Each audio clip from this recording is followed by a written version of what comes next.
Bonjour à tous, aujourd'hui on regarde le lien entre la collinarité de vecteurs et le parallélisme de droite. Alors ici on en présente 4 points dont les coordonnées sont données et on cherche à prouver que les droites AB et CD sont parallèles. Attention, on va servir des coordonnées mais pas de points mais de vecteurs. Allez, je vous laisse mettre sur pause et puis on en rediscute dans quelques instants.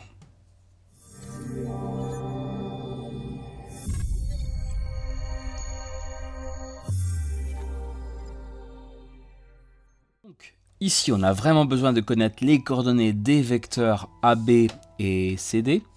Donc, point de cours, les coordonnées du vecteur MN, c'est XN moins XM, YN moins YM. On va opter pour cette façon de présenter les vecteurs, c'est plutôt pratique. Donc, on passe à nos vecteurs AB avec des flèches cette fois-ci. Contrairement aux droites qui sont parallèles, les vecteurs, eux, ne sont pas parallèles. On va prouver qu'ils sont collinaires. Donc, AB XB moins XA, YB moins YA, on part bien de la fin.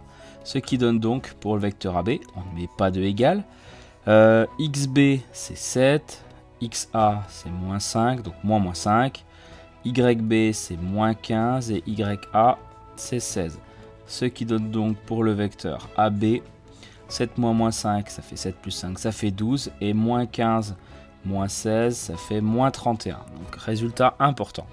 On fait pareil avec le vecteur CD, XD moins XC, YD moins YC. Ce qui donne donc pour le vecteur CD 10 moins 94 et 240 moins 23. Donc le vecteur CD a pour coordonnées 10 moins 94 ça fait moins 84 et en ordonnée 217. Ce qui veut dire que pour aller de C à D, on fait 84 unités vers la gauche horizontalement et 217 vers le haut. Alors comment prouver que ces deux vecteurs sont collinaires? Ils le seront seulement si leurs coordonnées seront proportionnelles. Donc une façon de présenter, c'est de poser tout ça dans un tableau. Donc par exemple le vecteur AB, je vais le présenter comme ça, 12 moins 31, le vecteur CD, moins 84, 217. Ici, on va mettre les abscisses et ici, les ordonnées. Et donc, la question, c'est est-ce que mon tableau est un tableau de proportionnalité? Donc, on peut le vérifier en faisant un produit en croix, pourquoi pas.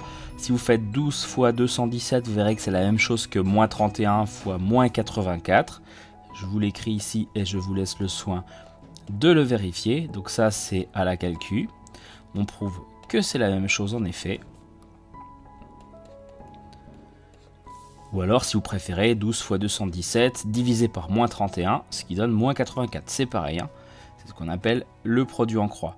Ou alors vous trouvez un coefficient de proportionnalité et il se trouve qu'ici 217 divisé par moins 31, c'est la même chose que moins 84 divisé par 12. Ça fait fois moins 7.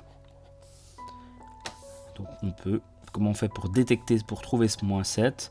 On fait 217 divisé par moins 31. Ça fait moins 7. Et il se trouve que moins 84 divisé par 12, ça fait aussi moins 7. Conclusion, ça veut dire quoi sur mon vecteur CD? Pour l'obtenir, en fait, je fais moins 7 fois le vecteur AB. Ça, c'est la définition de deux vecteurs collinaires. Un vecteur est égal à un certain nombre de fois l'autre. J'aurais aussi pu écrire AB égale moins 1 septième de CD. J'avais également une relation du même type. Donc les vecteurs AB et CD sont collinéaires. Quand on parle de collinarité, on parle vraiment de vecteurs.